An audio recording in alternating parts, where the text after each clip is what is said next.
Mrs. Sandali, isang ligtas na araw po sa ating lahat. Ako po si Fire Officer 3, Sherwin A. Valdesco ng FGLC 2025-41 plus Pitagan.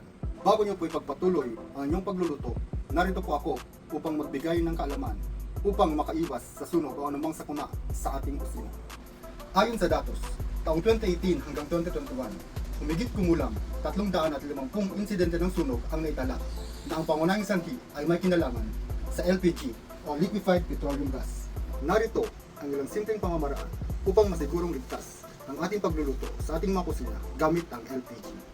Una, siguraduhin nakalagay ito sa malawalas na lugar.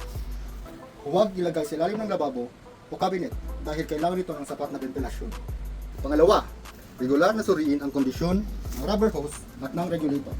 Tingnan kung may punit o bitak na ito o di kaya'y luma na. Tandaan, magpalit ng hose kada 2 taon o mas maaga kapag may senyalis na ito ng pagkasira.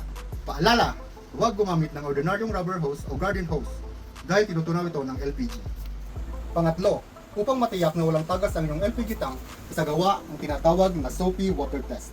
Ito ay simpleng paraan upang matukoy kung may tagas ang inyong LPG hose, regulator, o kung may singaw ang koneksyon nito sa kalan. Una, paghaluin ng sabon at tubig hanggang maging mabula. Maaring gumamit ng sabong panlaba o dishwashing liquid.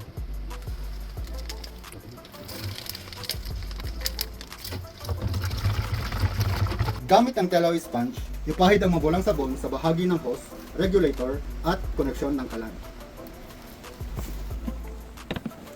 Kung may lumabas na maliit na bula na patuloy na dumarami, ibig sabihin may tagas ang LPG sa bahaging ito. Sa oras ng may tagas o may naamoy na singaw ng LPG, huwag magpanik at gawin ang mga sumusunod.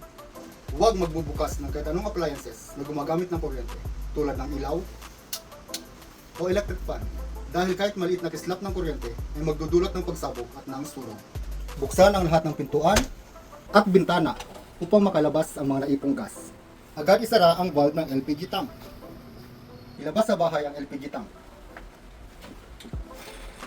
Huwag na huwag gumamit ng posporo, lighter o apoy upang subukang suriin ang tagas.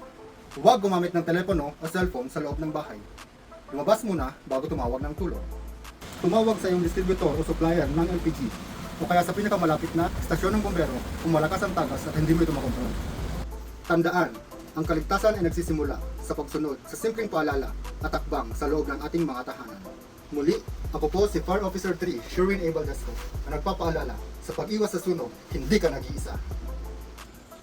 Tara sir, kain po tayo.